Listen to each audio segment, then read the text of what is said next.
Nuestro autobús bíblico se aparta hoy de la ruta del Antiguo Testamento para volver al Nuevo Testamento y comenzar a recorrer las páginas de este libro que nos narra los hechos de los apóstoles.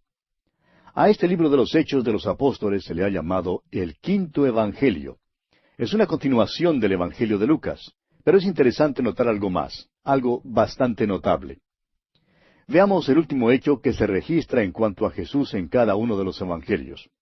Primero, en el Evangelio según San Mateo, notaremos que el último hecho que se registra en cuanto a Jesús es su resurrección. La resurrección también se registra en Hechos capítulo 1. En segundo lugar, vemos que en el Evangelio según San Marcos, el último hecho que se registra es la ascensión de Jesús, un hecho que también aparece en el capítulo 1 de los Hechos. Luego, el Evangelio de Lucas concluye con la promesa del Padre en cuanto a la venida del Espíritu Santo, y esa promesa se halla también en Hechos capítulo 1. Por último, vemos que el último hecho que se registra en el Evangelio según San Juan es la promesa de la segunda venida de nuestro Señor. Y amigo oyente, esa promesa también se encuentra en Hechos capítulo 1. Es que parece que los cuatro evangelios han sido vertidos, por así decirlo, en un embudo, y todos caen en esta botella o jarro del primer capítulo del libro de los Hechos. La gran comisión misionera que es dada en los cuatro evangelios también es confirmada en los Hechos. Este libro de los Hechos suple una escalera sobre la cual podemos colocar las epístolas que lo siguen en el Nuevo Testamento. El Nuevo Testamento, sin el libro de los Hechos, quedaría con un vacío muy grande. El Dr. Howson, un erudito en estudios bíblicos, ha declarado, si se quitara el libro de los Hechos, no habría nada con qué sustituirlo. En el libro de los Hechos aparecen los principios de la Iglesia, es decir, el nacimiento de la Iglesia. Mientras que el libro de Génesis relata el origen del universo físico, el libro de los Hechos de los Apóstoles relata el origen del cuerpo espiritual, el cual es la Iglesia. Ahora, en casi todos los libros que hemos estudiado, hemos sacado del libro un versículo que expresa en forma resumida el tema del libro. En el libro de los Hechos de los Apóstoles, el versículo clave lo encontramos en el capítulo 1, versículo 8, donde dice, «Pero recibiréis poder, cuando haya venido sobre vosotros el Espíritu Santo, y me seréis testigos en Jerusalén, en toda Judea, en Samaria, y hasta lo último de la tierra». Ahora hemos dividido el libro de los Hechos de los Apóstoles conforme al versículo clave, o sea, de la manera siguiente.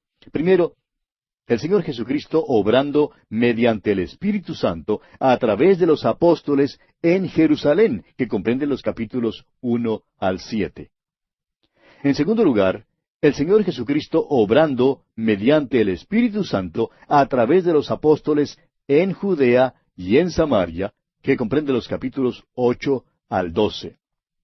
Y en tercero y último lugar, el Señor Jesucristo obrando mediante el Espíritu Santo a través de los apóstoles hasta lo último de la tierra, en los capítulos 13 al 28. Ahora creemos conveniente aclarar que el libro de los Hechos no se ha concluido. Simplemente termina sin una conclusión, mencionando que el apóstol Pablo está en su propia casa alquilada en Roma. No hay ningún fin formal. ¿Y sabe por qué no lo hay, amigo oyente? Porque el libro de los Hechos se está escribiendo ahora desde el cielo.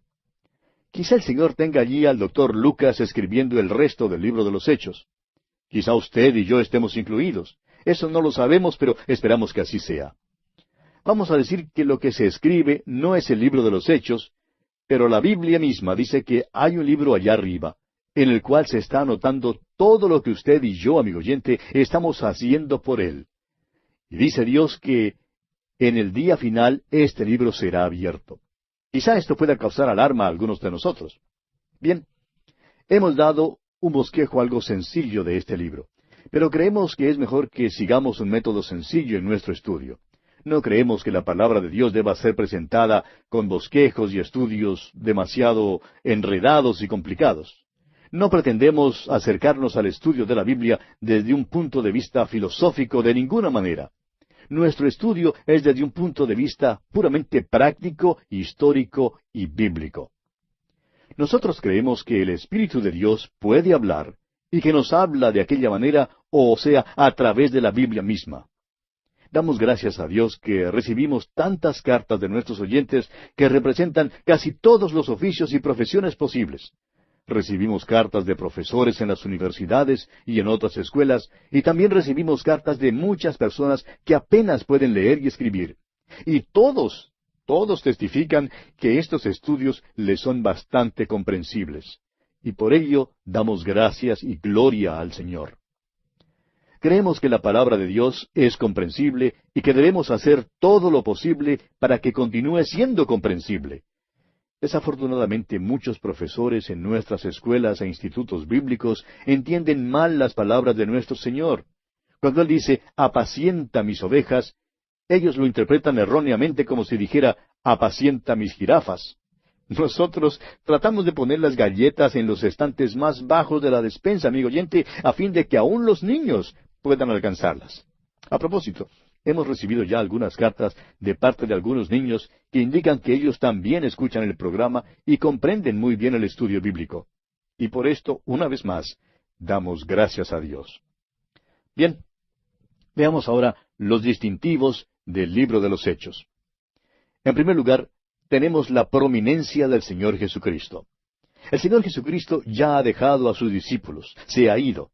Asciende al cielo, según lo relata el primer capítulo de este libro, pero todavía está obrando. Simplemente ha cambiado su posición, su situación, ha cambiado su centro de operaciones. Mientras estaba aquí en la tierra, su centro de operaciones estaba localizado en Capernaum.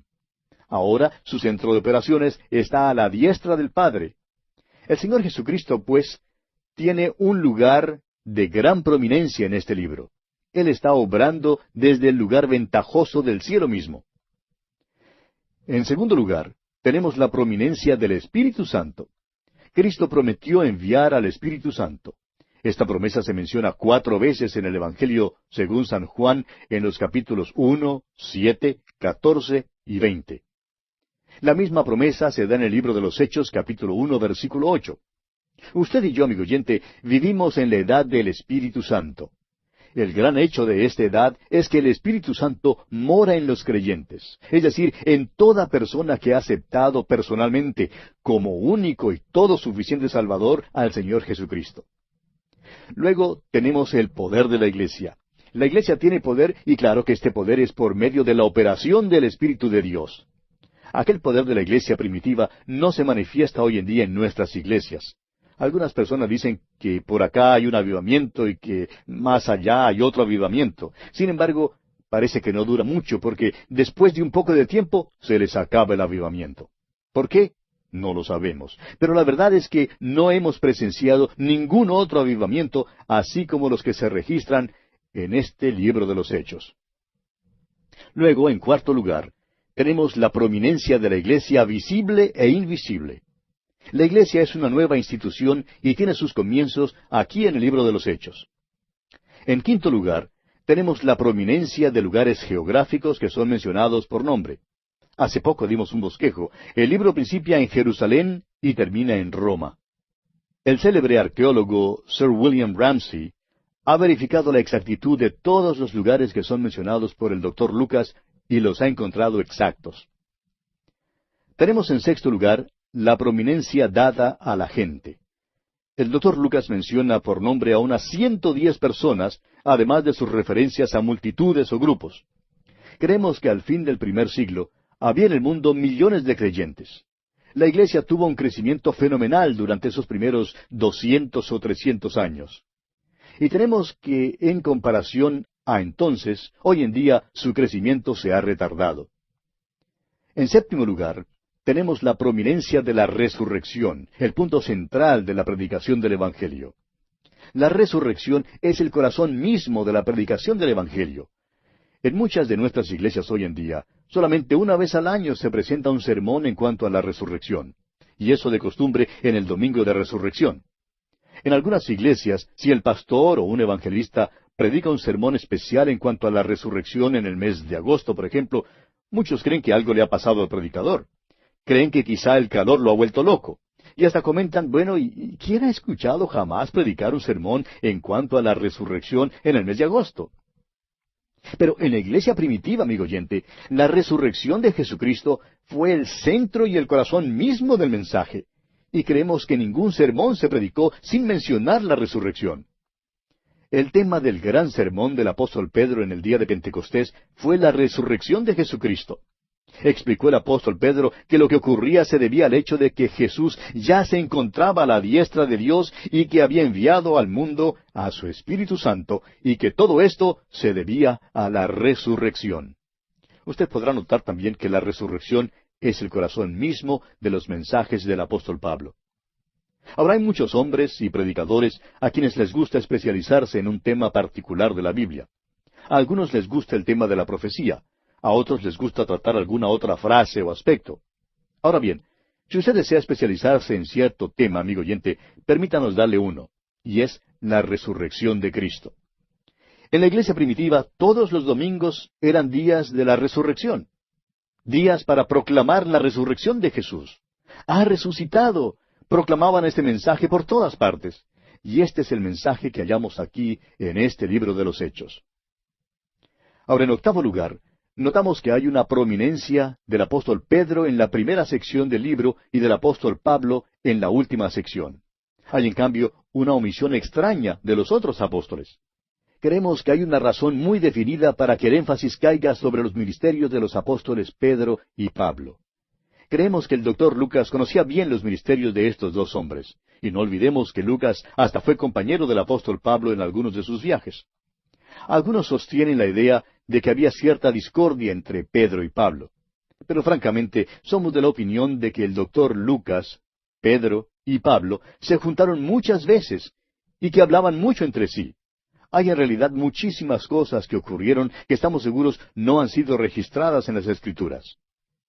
Y ahora, una palabra en cuanto al título. El propio título de este libro histórico siempre ha sido tema de discusión. La Biblia que estamos usando en nuestros estudios bíblicos es la Biblia de Reina Valera, y esta Biblia llama a este libro Hechos de los Apóstoles.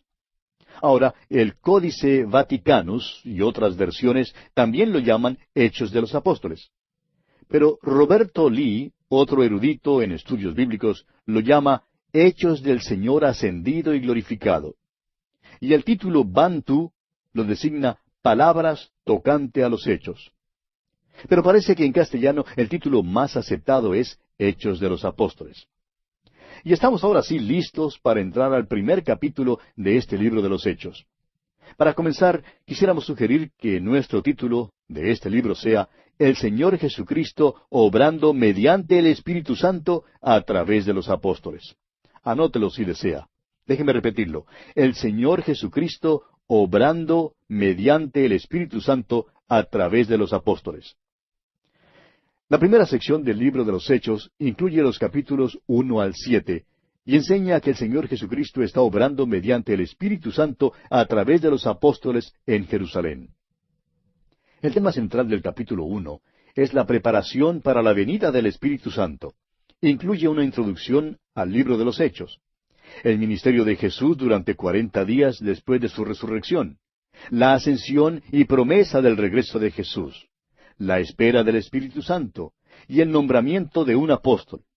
Leamos, pues, los primeros 2 versículos de este capítulo 1 de los Hechos. En el primer tratado, oh Teófilo, hablé acerca de todas las cosas que Jesús comenzó a hacer y a enseñar, hasta el día en que fue recibido arriba, después de haber dado mandamientos por el Espíritu Santo a los apóstoles que había escogido. Es claro que el primer tratado mencionado aquí es una referencia al Evangelio según San Lucas. Ahora, Teófilo es el nombre del hombre que también fue mencionado en el Evangelio de Lucas. Su nombre significa amante de Dios. El doctor Lucas no escribió su Evangelio ni el libro de los Hechos a cualquier amante de Dios. Creemos que él en realidad conocía a un hombre llamado Teófilo. Este era un nombre bastante común en aquel entonces y estamos seguros de que el significado del nombre le cayó bien a este hombre a quien el libro es dirigido. Amante de Dios. El doctor Lucas le dice que le ha escrito un tratado, el cual es el Evangelio de Lucas, y que en ese tratado le había hablado acerca de todas las cosas que Jesús comenzó a hacer y a enseñar. Esto implica que el libro de los Hechos sería una continuación de aquella historia y contaría lo que Jesús seguía haciendo y enseñando. Y Jesús todavía está obrando, amigo oyente. Continuará con este programa hasta cuando lleve del mundo a la iglesia. Esta es la descripción que nos es presentada aquí. Ahora, la segunda parte del versículo 2 dice que hasta el día en que fue recibido arriba, después de haber dado mandamientos por el Espíritu Santo. Simplemente porque Jesús había sido recibido arriba en el cielo, no quería decir que no seguiría obrando. Y aún hoy en día, Él sigue obrando y enseñando. Ahora se halla en el lugar ventajoso a la diestra de Dios y obra mediante el Espíritu Santo. Fue por medio del Espíritu Santo que les daba mandamientos a los apóstoles. En el ejército se acostumbra a transmitir las órdenes de un hombre a otro. Tenemos aquí una idea parecida. El Señor Jesucristo está obrando mediante el Espíritu Santo. El Espíritu Santo obra a través de los apóstoles y sigue obrando a través de nosotros, aquí mismo donde estamos hoy en día. La declaración, después de haber dado mandamientos por el Espíritu Santo aquí, es muy interesante. Veamos ahora el ministerio de Jesús durante los 40 días después de la resurrección. El doctor Lucas presenta aquí una frase bastante larga. Leamos aquí el versículo 3 de este capítulo 1 de los Hechos.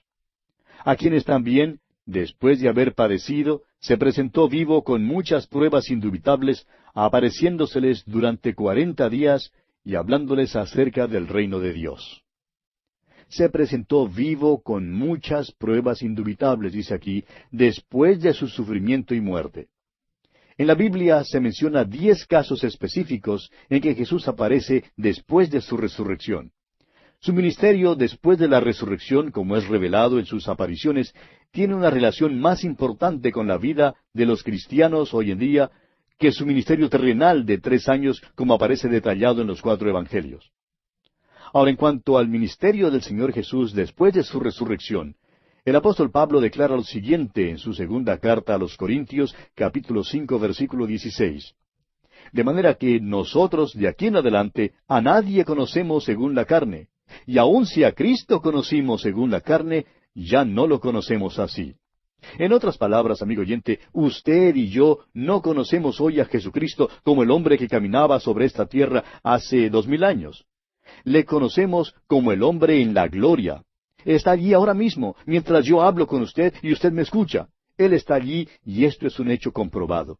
¿Cuántas veces la Iglesia pierde de vista este aspecto? Permítanos compartir con usted una declaración que llegó en una carta de un hombre que dijo que había sido miembro de una iglesia durante toda su vida. Había cumplido con todos sus ritos y ceremonias y se creía un buen cristiano. Sin embargo, al acercarse a la palabra de Dios, pudo darse cuenta de que ni siquiera conocía a Jesús. Tuvo que aprender que Jesús no solo caminó en la tierra hace ya 2000 años, sino que también vive hoy en día y que está a la diestra de Dios. Tuvo que acercarse al Cristo viviente y aceptarle como su Salvador y Señor. ¡Cuán maravilloso es eso, amigo oyente! Se presentó vivo, dice aquí, con muchas pruebas indubitables. El problema hoy en día, amigo oyente, no está en los hechos, sino en la incredulidad del hombre. Los hechos están a la disposición de quien quiera examinarlos.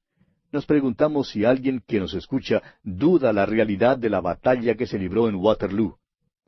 Francamente, yo creo que es un hecho que Napoleón vivió y creo también que libró la batalla de Waterloo.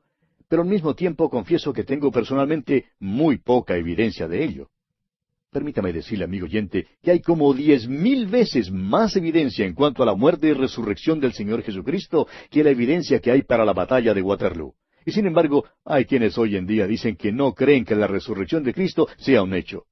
¿Dónde está pues el problema? El problema, amigo oyente, está en usted. El problema no está en la palabra de Dios. Jesús, dice aquí, se presentó vivo con muchas pruebas indubitables. Usted puede saber esto si es que en verdad quiere saberlo. El problema, amigo oyente, es que no quiere saberlo. El problema no está en la mente, sino en la voluntad. Como lo dice el refrán, no hay peor ciego que el que no quiere ver. Quisiéramos hacer aquí un corto comentario en cuanto a la resurrección. Hay un versículo que creemos ha sido torcido y retorcido hasta no comprenderse su sentido original. En el Evangelio, según San Juan capítulo 12, versículo 32, el Señor Jesucristo dijo, «Y yo, si fuere levantado de la tierra, a todos atraeré a mí mismo». Ahora, ¿cómo fue levantado? Fue levantado en su resurrección, amigo oyente. Fue levantado de los muertos. Ese es el mensaje. No importa cuánto hable usted en cuanto a Jesús, ni cuán amable diga usted que Él es. El mensaje es que Jesús ha sido levantado de los muertos, ha resucitado. El motivo por el cual más personas no son atraídas a Cristo es porque no se predica a un Cristo resucitado. El libro de los Hechos pone mucho énfasis en la resurrección de Jesucristo. Bien, amigo oyente, nuestro tiempo por hoy se ha agotado, así es que tenemos que detenernos aquí. Continuaremos, Dios mediante, en nuestro próximo programa con este estudio sobre el libro de los Hechos de los Apóstoles.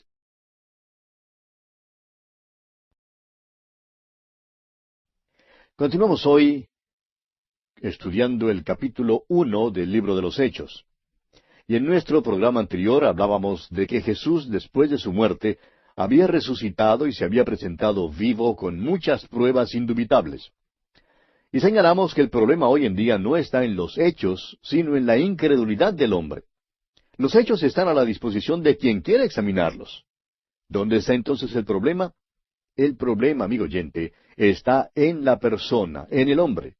El problema no está en la palabra de Dios. Jesús se presentó vivo con muchas pruebas indubitables. Y usted, amigo oyente, puede saber esto si es que en verdad quiere saberlo.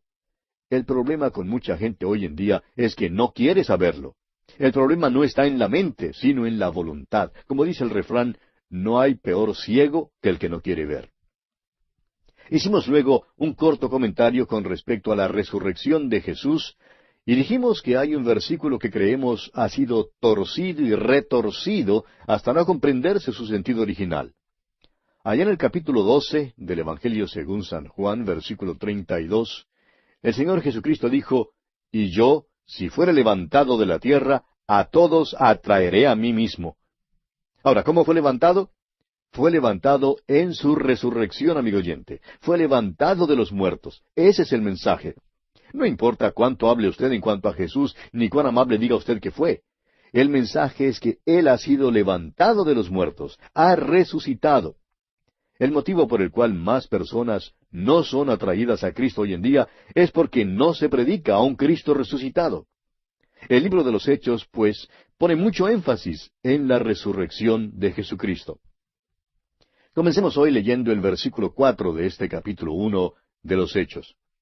Y estando juntos, les mandó que no se fueran de Jerusalén, sino que esperasen la promesa del Padre, la cual, les dijo, oísteis de mí. Debían esperar la venida del Espíritu Santo. Hasta cuando aquel evento tuviese lugar, sus órdenes eran de esperar la promesa del Padre.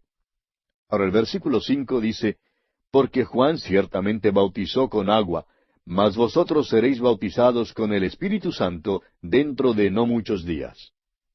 El Cristo resucitado se apareció a los apóstoles y les dio estas instrucciones. Les dijo que algo les pasaría. Serían bautizados con el Espíritu Santo dentro de no muchos días. Este bautismo del Espíritu Santo es la promesa del Padre, y Jesús ya les había hablado acerca de esto. Es importante notar que aquí no se está hablando acerca del bautismo con agua, el cual es un bautismo ceremonial. Este es el bautismo del Espíritu Santo. El bautismo del Espíritu Santo es un verdadero bautismo. Es este bautismo del Espíritu Santo lo que coloca al creyente dentro del cuerpo de los creyentes, o sea, en la iglesia, la verdadera iglesia, que es el cuerpo de Cristo. Cuando lleguemos al segundo capítulo que habla del día de Pentecostés, veremos que fueron llenos del Espíritu Santo. Eso era necesario para que pudieran servir. El hecho de que fueron llenos del Espíritu Santo para servicio indica que los otros ministerios del Espíritu Santo también habían sido realizados. Pero en nuestro estudio del capítulo 2 entraremos en más detalles sobre esto. Leamos ahora el versículo 6 de este capítulo 1 de Hechos. Entonces los que se habían reunido le preguntaron diciendo, Señor, ¿restaurarás el reino a Israel en este tiempo? Usted tal vez ha notado que algunos de los comentaristas reprochan a los apóstoles por haber hecho esta pregunta. Creen que los apóstoles se equivocaron al hacerla. Pero creemos que la respuesta que el Señor les da indica que no se equivocaron en lo absoluto. Su pregunta fue legítima y natural. Y nuestro Señor la contestó como tal. Él no les reprochó. Los apóstoles conocían bien el Antiguo Testamento. Habían esperado la venida del Mesías. Comprendían que el Mesías sería el que establecería el reino sobre esta tierra. Esa era su esperanza, y esta a propósito es todavía la única esperanza para esta tierra. Dios no ha acabado su trato con esta tierra. Dios no intenta barrer la tierra debajo de alguna alfombra, aunque es lo suficientemente pequeña como para ser borrada debajo de su alfombra. Pero no es su propósito hacer eso. Dios tiene un propósito eterno para la tierra, y fue precisamente en cuanto a este reino de Dios de lo que hablaron. Este reino de Dios incluye el restablecimiento de la casa de David. Estas fueron las cosas de las cuales habló Jesús después de su resurrección. Vimos en el versículo 3 que habló acerca del reino de Dios. Él es quien les habló acerca de esto. Veamos ahora la respuesta que Jesús les da a sus discípulos aquí en el versículo 7. Y les dijo, no os toca a vosotros saber los tiempos o las sazones que el Padre puso en su sola potestad. Les dejó saber que en este tiempo en particular, el reino no sería establecido. Ahora, tomaría de los gentiles pueblo para su nombre, es decir, la iglesia. En el capítulo 15 de este libro de los Hechos, cuando los apóstoles se reunieron para el primer concilio en Jerusalén, Jacobo les hizo notar esto. Dice allá en el capítulo 15, versículos 14 al 18, Simón ha contado cómo Dios visitó por primera vez a los gentiles para tomar de ellos pueblo para su nombre.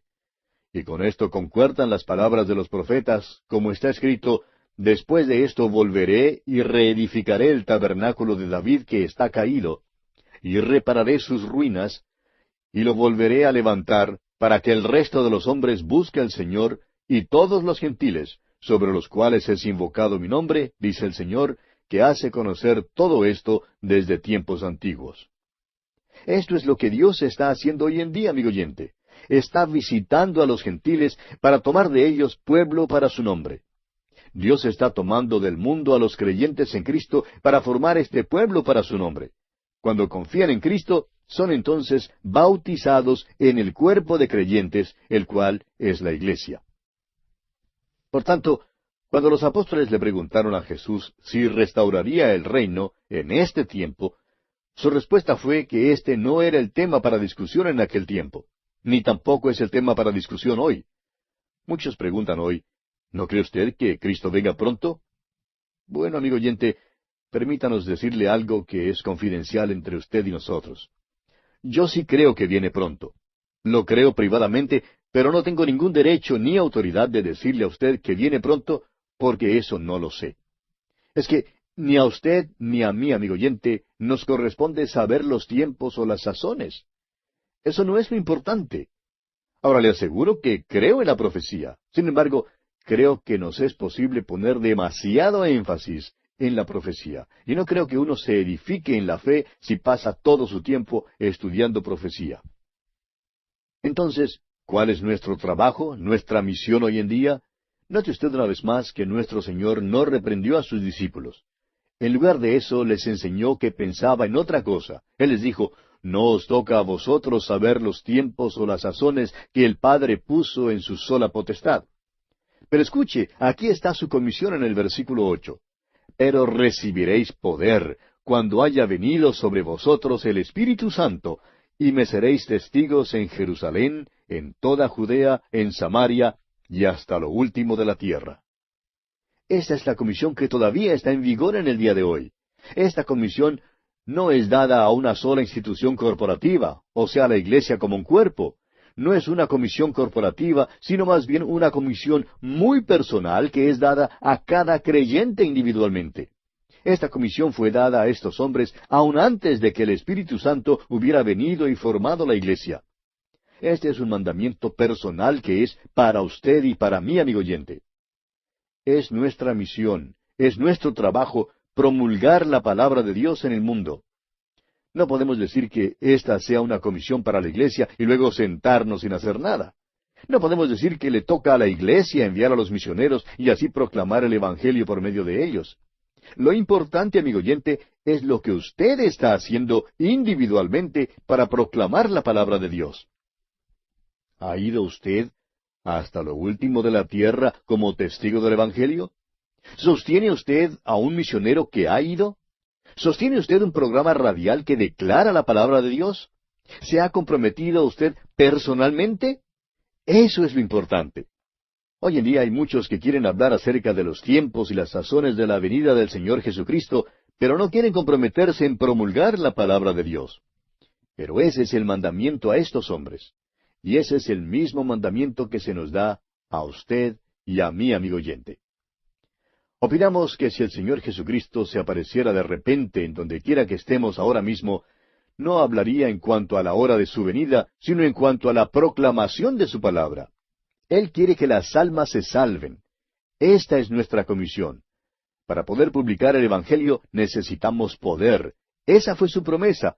Recibiréis poder, y necesitamos de la guía del Señor. Quiero decir lo siguiente para la honra y la gloria de mi Dios. Y es que nunca antes he sentido la mano guiadora del Señor en forma tan clara como la he sentido en este ministerio radial. Amigo oyente, es nuestro deber hoy en día proclamar la palabra de Dios. No hay ningún poder en nosotros, ni ningún poder en la iglesia. En cambio, el Espíritu Santo tiene poder. Es el Espíritu Santo el que obra por medio de un individuo, o por medio de alguna iglesia, o por medio de un programa radial. El asunto es que si le permitimos obrar por nosotros, Él obrará por medio nuestro. Dice aquí, pero recibiréis poder cuando haya venido sobre vosotros el Espíritu Santo, aquí en el versículo 8, y continúa diciendo, y me seréis testigos. Es decir, nuestro testimonio, amigo oyente, es en cuanto a Cristo. Él es el centro de atracción. Luego dice, en Jerusalén, es decir, en nuestro pueblo natal. Debe haber un testimonio para Cristo. Toda Judea se refiere a la vecindad, a nuestra comunidad. Samaria está donde viven aquellos con quienes no nos asociamos. Es posible que no nos juntemos con ellos socialmente, pero tenemos la responsabilidad de llevarles el Evangelio. Y vamos a pausar aquí por un momento. No nos es posible asociarnos con todo el mundo. Podemos escoger a nuestros amigos. Todo el mundo actúa así. Y también hay quienes no quisieran asociarse con nosotros. Hay muchos que no quieren que yo me junte con ellos porque, bueno, les estorbaría. Pero permítanos decirle, amigo oyente, que tenemos un privilegio y una responsabilidad de llevar la palabra de Dios a aquellos con quienes no nos asociamos en nuestra vida diaria. Por último, este testimonio para Cristo debe ir hasta lo último de la tierra. Nunca debemos perder de vista el hecho de que esta es la intención del Señor. Nos ha dicho que si le amamos, guardemos sus mandamientos. Este mandamiento es personal. No podemos deshacernos de esta carga diciendo que la iglesia lo está cumpliendo y que por tanto no tenemos que comprometernos. Amigo oyente, ¿se ha comprometido usted? ¿Tiene usted un testimonio para Cristo?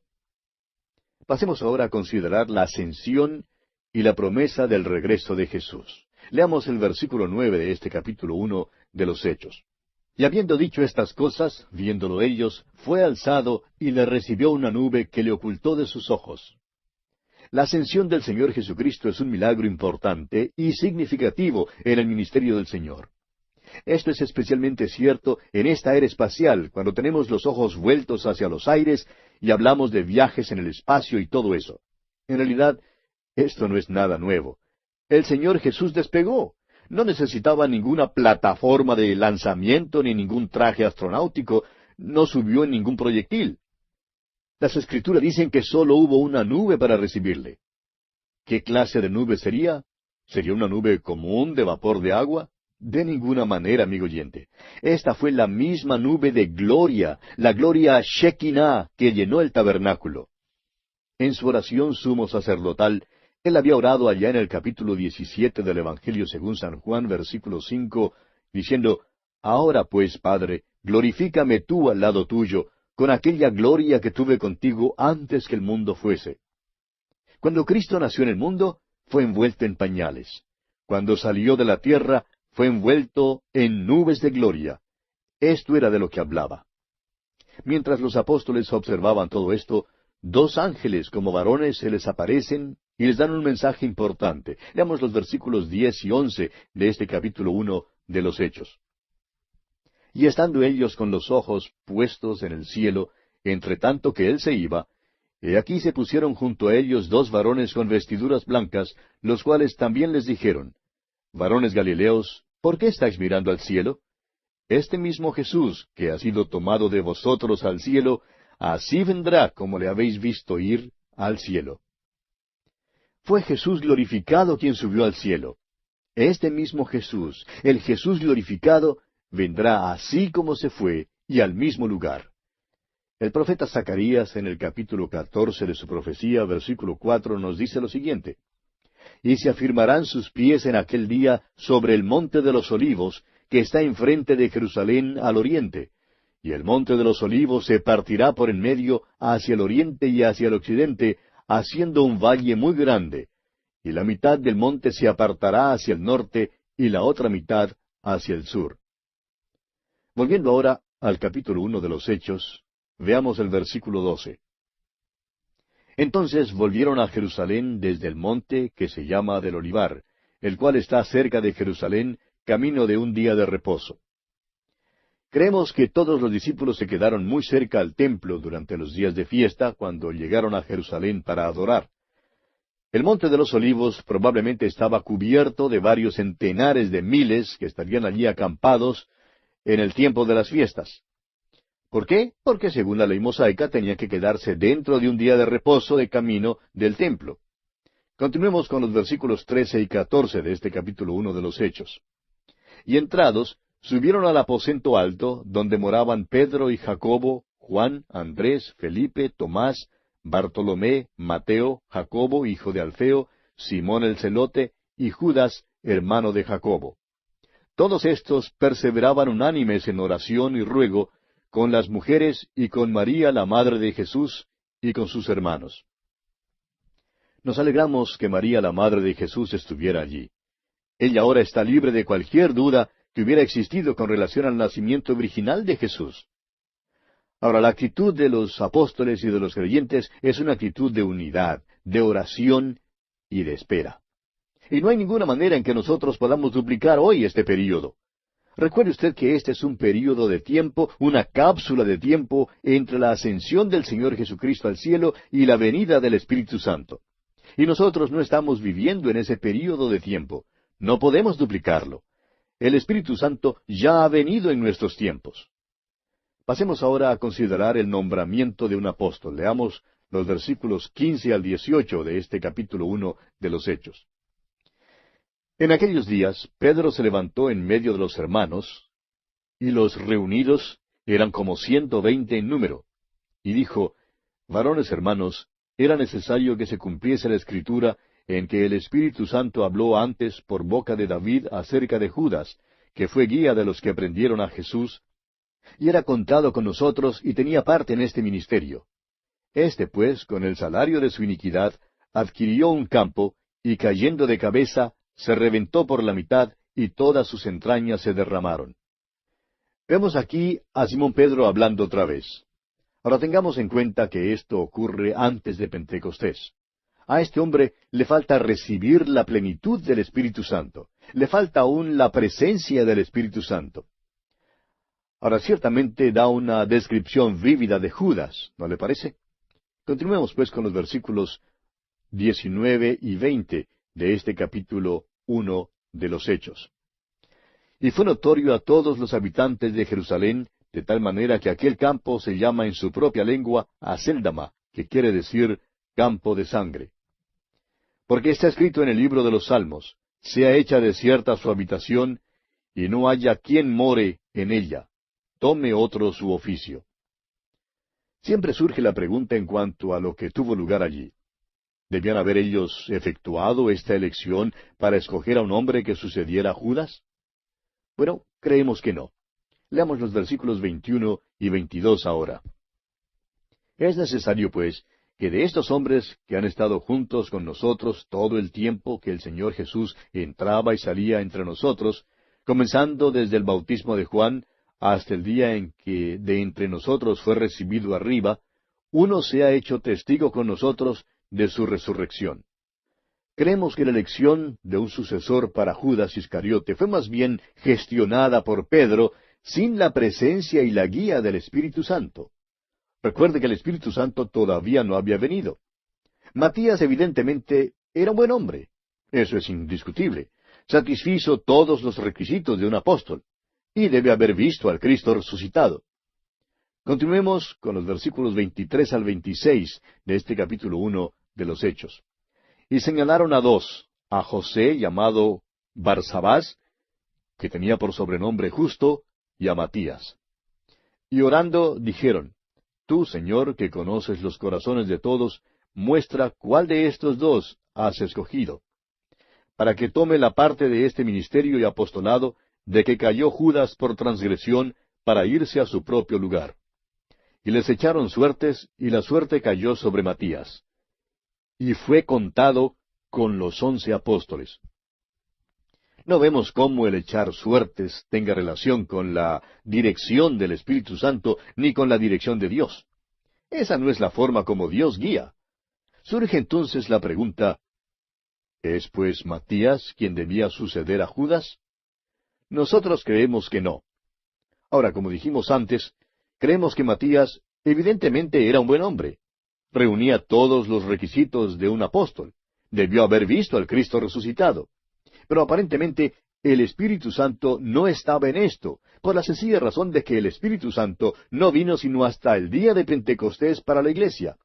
Y creemos que a su propio tiempo, el Señor Jesucristo mismo escogió a aquel que debía tomar el lugar de Judas Iscariote, y que el Espíritu Santo ciertamente ignoró a Matías.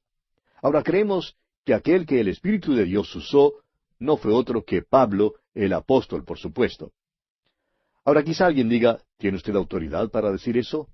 Sí, señor.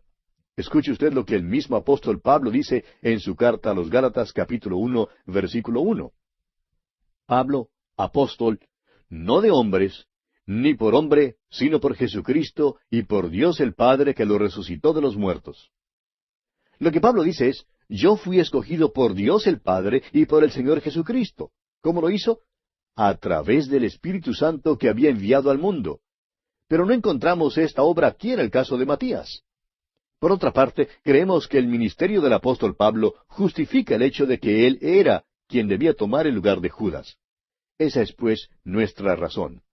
Ahora reconocemos que hay una gran cantidad de hombres buenos. En efecto, creemos que la mayoría de los hombres buenos hoy tomaría la posición de que este hombre Matías fue quien tomó el lugar de Judas. Y reconocemos que estamos en la minoría.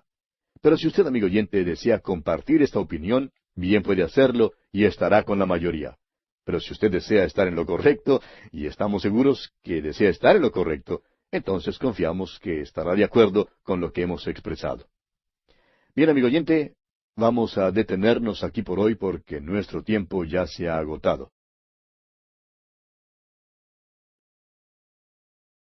Continuamos hoy nuestro estudio en el libro de los Hechos de los Apóstoles, y llegamos al capítulo 2.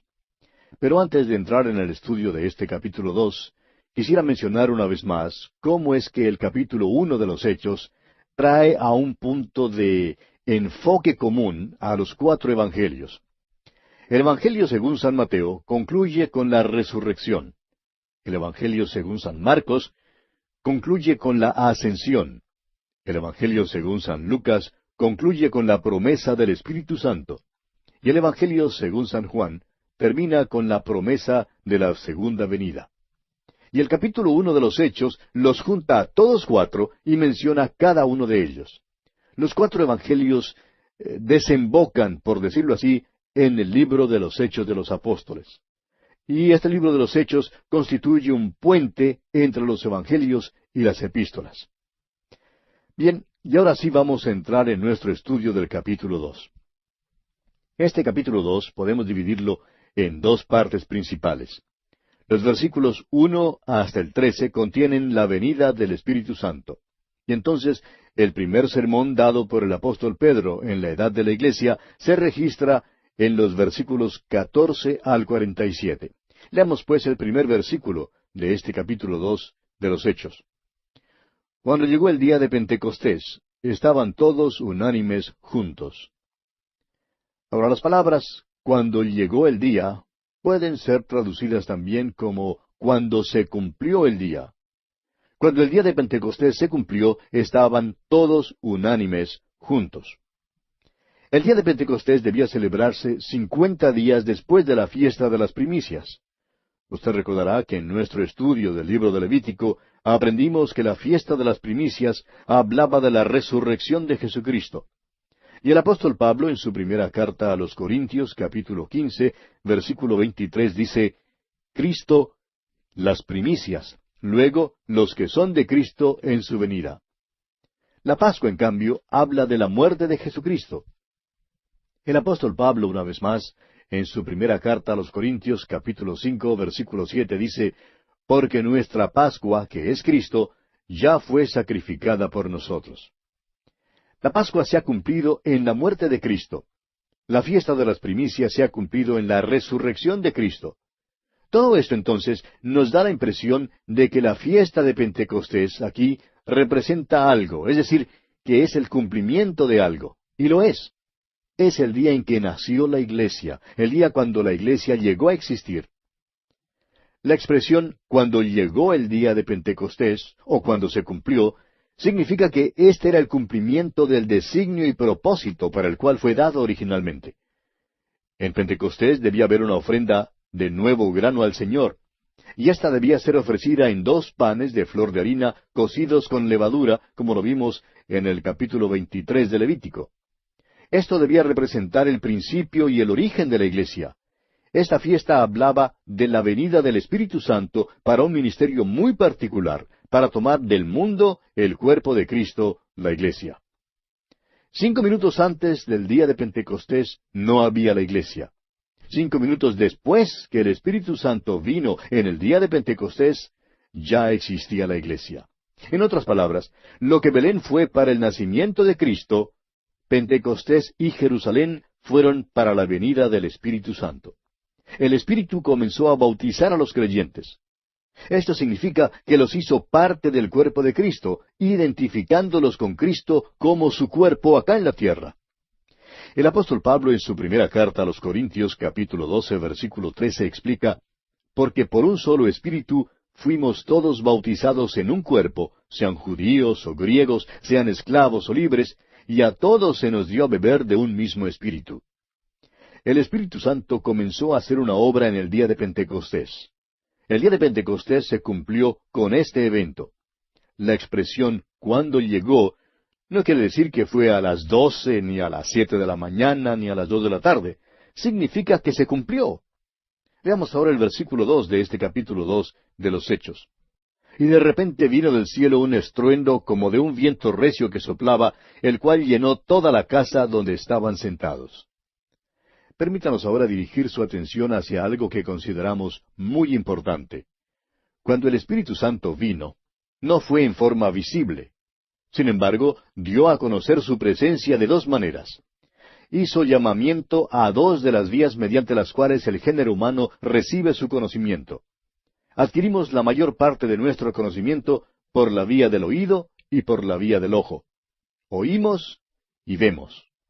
Pues bien, el Espíritu Santo hizo uso de ambas vías. Dice, vino del cielo un estruendo como de un viento. Este ruido llenó toda la casa donde estaban sentados. Lo percibieron por la vía del oído. Y quisiéramos hablar más en cuanto a esto porque muchos lo han pasado por alto. No fue ningún viento. Fue un estruendo como de un viento. O sea que se parecía a un viento. Tenía el ruido de un huracán o de un tornado. No fue como el ruido de la brisa que sopla suavemente por la copa de los árboles. Fue un ruido como de un tornado, y creemos que toda la ciudad de Jerusalén lo pudo escuchar. Una señorita que pasó por la experiencia de un tornado que no destruyó su casa, pero la destrucción llegó cerca, hasta solo 2 cuadras de su casa, le escribía a una amiga y le contaba lo siguiente. Lo primero que notamos fue un ruido como de 1000 trenes de carga llegando al pueblo. Amigo oyente, ese fue un viento recio que sopló en realidad. Y ese fue su ruido. Y fue esa misma clase de ruido que oyeron en el día de Pentecostés. Leamos ahora el versículo 3 de este capítulo 2 de los Hechos. Y se les aparecieron lenguas repartidas como de fuego, asentándose sobre cada uno de ellos. Una vez más, permítanos dirigir su atención hacia algo importante.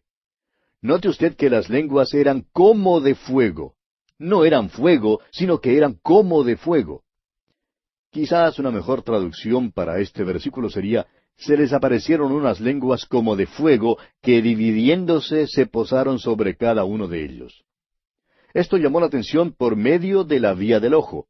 Por tanto, en aquel día de Pentecostés, cuando el Espíritu Santo vino a la iglesia, bautizándolos al cuerpo de Cristo, hubo un llamamiento al oído y al ojo. Esto no debe ser confundido con el bautismo de fuego. El bautismo de fuego es el juicio que todavía ha de venir. En el libro de Apocalipsis vemos la ira de Dios que descendió del cielo, fuego del cielo. Ese será el bautismo de fuego. Si los hombres no reciben el bautismo del Espíritu Santo, entonces tendrán que experimentar el bautismo del fuego, que es juicio. El bautismo de fuego es sólo para aquellos que han rechazado a Jesucristo, porque el fuego es juicio, el fuego consume, pero ese fuego es algo todavía venidero en el futuro. El Espíritu Santo vino no en fuego, sino como de fuego, a fin de que los hombres pudieran ver. Continuemos ahora con el versículo 4 de este capítulo 2 de los Hechos. Y fueron todos llenos del Espíritu Santo, y comenzaron a hablar en otras lenguas, según el Espíritu les daba que hablasen. Este versículo dice que ellos fueron llenos del Espíritu Santo. Ahora alguien dudará el hecho de que hemos estado diciendo que fueron bautizados con el Espíritu Santo. ¿Fueron de veras bautizados? Creemos que sí. El Señor Jesús les dijo que así lo serían.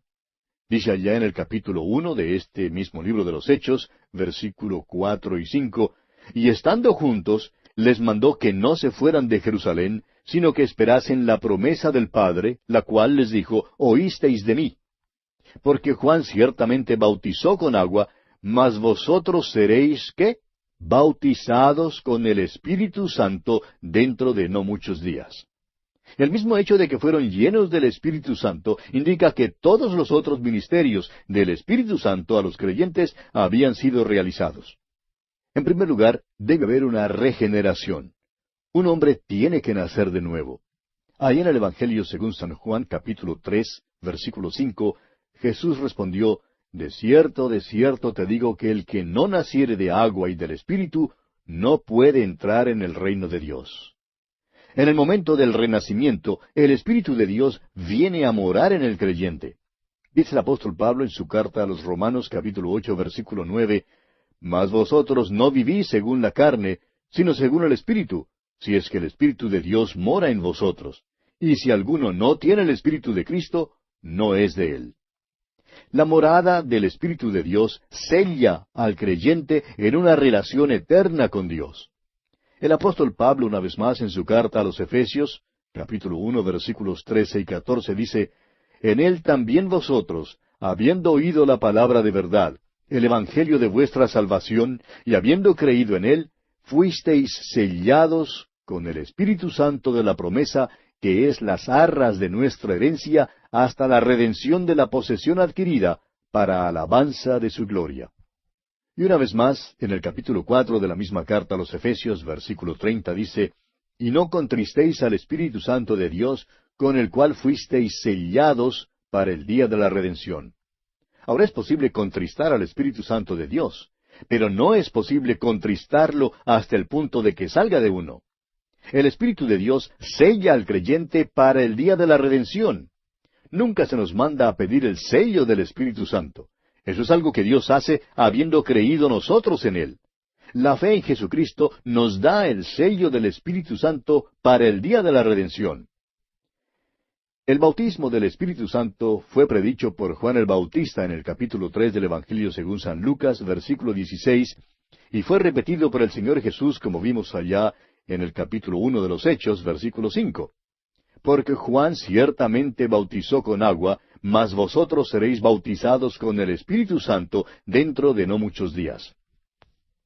Este bautismo tuvo lugar en el día de Pentecostés. Puso a los creyentes en el cuerpo de Cristo. Señaló el principio de la iglesia. Desde ese día en adelante, todo creyente en el Señor Jesucristo es puesto en el cuerpo de Cristo por el bautismo del Espíritu Santo. como dice el apóstol Pablo en su primera carta a los Corintios, capítulo 12, versículo 13, porque por un solo Espíritu fuimos todos bautizados en un cuerpo, sean judíos o griegos, sean esclavos o libres, y a todos se nos dio a beber de un mismo Espíritu. Ahora, la plenitud del Espíritu Santo también tuvo lugar en el día de Pentecostés. Note usted que dice aquí en el versículo 4, y fueron todos llenos del Espíritu Santo.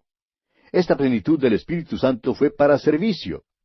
La experiencia del día de Pentecostés resultó de la plenitud del Espíritu Santo.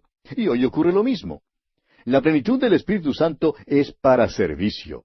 Esta es la única obra del Espíritu Santo que debemos pedir. Se nos manda a ser llenos del Espíritu Santo, como dice el apóstol Pablo en Efesios 5:18. No os embriaguéis con vino en lo cual hay disolución, antes bien sed llenos del Espíritu. Note usted que antes de Pentecostés los creyentes clamaban por esta plenitud del Espíritu. En el capítulo 1 de los Hechos, versículo 14 leímos, todos estos perseveraban unánimes en oración y ruego. Ahora, ¿de qué trataría su ruego? Pues de la promesa del Señor Jesús que les enviaría el Espíritu Santo.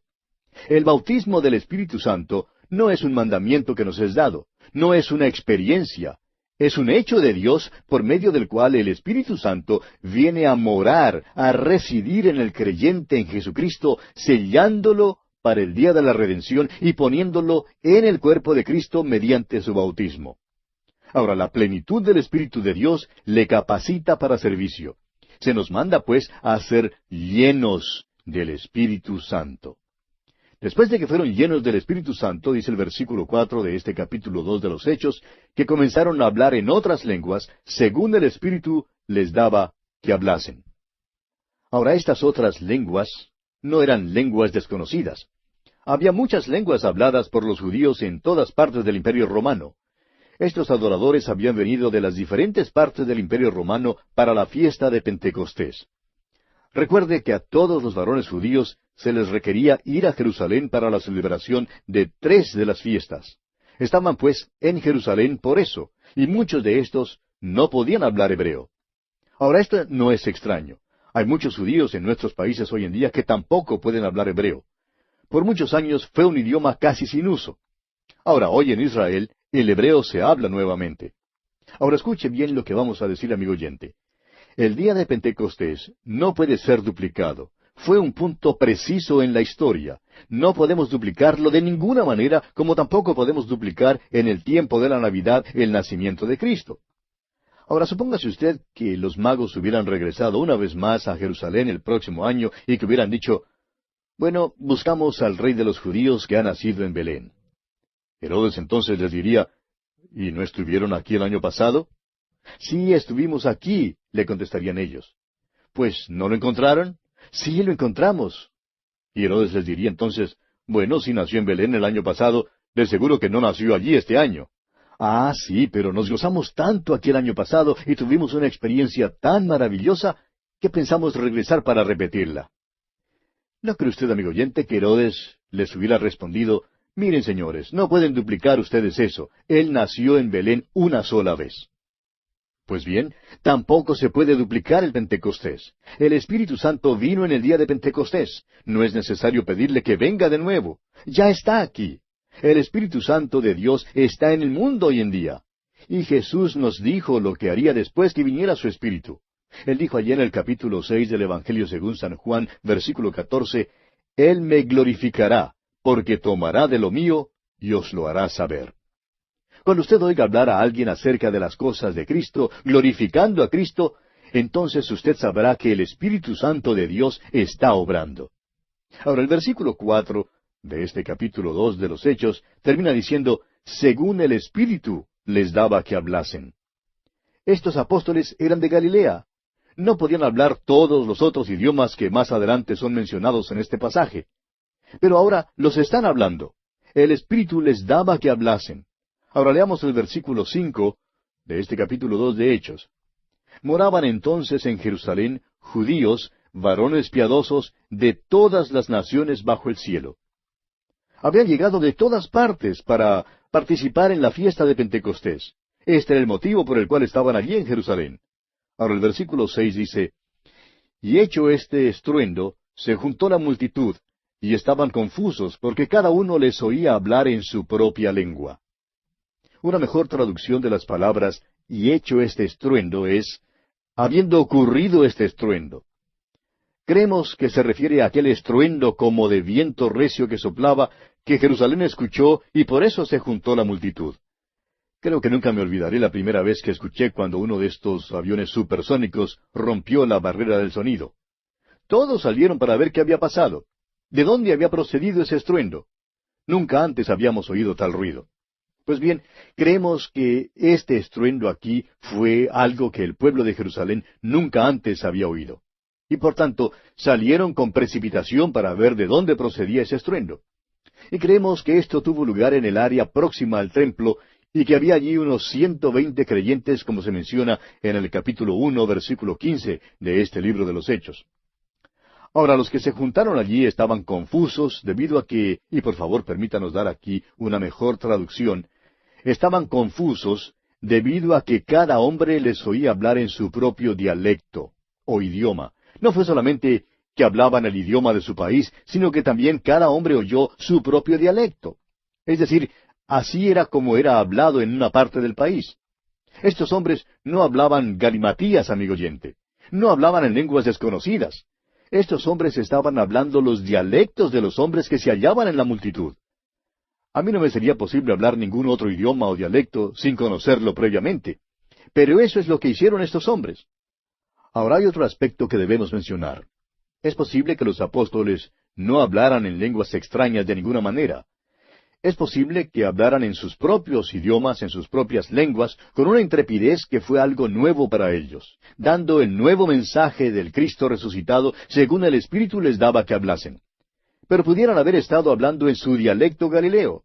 El milagro bien pudo haber ocurrido en el oír. Cada hombre les oía hablar en su propio dialecto. Ahora, el milagro que destruyó la barrera del idioma estaba en el hablar o en el oír. En realidad no importa en cuál estaba. El caso es que se trata de un milagro. A los apóstoles, amigo oyente, les fue posible hablar y a las multitudes les fue posible oír. Cada hombre en su propio dialecto. Leamos ahora los versículos 7 al 11 de este capítulo 2 de Hechos. Y estaban atónitos y maravillados diciendo, mirad, ¿no son galileos todos estos que hablan? ¿Cómo pues les oímos nosotros hablar cada uno en nuestra lengua en la que hemos nacido? Partos, medos, elamitas, y los que habitamos en Mesopotamia, en Judea, en Capadocia, en el Ponto y en Asia, en Frigia y en Panfilia, en Egipto y en las regiones de África más allá de Cirene, y romanos aquí residentes, tanto judíos como prosélitos, cretenses y árabes, les oímos hablar en nuestras lenguas las maravillas de Dios. Aquí había gente de 3 continentes. Ciertamente hablaban diversos idiomas y dialectos. Todos oyeron hablar a estos galileos en un dialecto comprensible. Permítanos decir, amigo oyente, que no se trata aquí de lenguas desconocidas. Se trata de lenguas que los oyentes entendieron. El versículo 12 ahora dice, y estaban todos atónitos y perplejos, diciéndose unos a otros, ¿qué quiere decir esto? Es decir, no comprendían lo que estaba ocurriendo. Y ahora el versículo 13 continúa, mas otros, burlándose, decían, están llenos de mosto. Es decir, que creían que estos hombres estaban ebrios, estaban borrachos. Y amigo oyente, aquí vamos a tener que detenernos porque nuestro tiempo ya ha tocado a su fin. Continuaremos la consideración de este capítulo 2 de los Hechos de los Apóstoles en nuestro próximo programa, Dios mediante.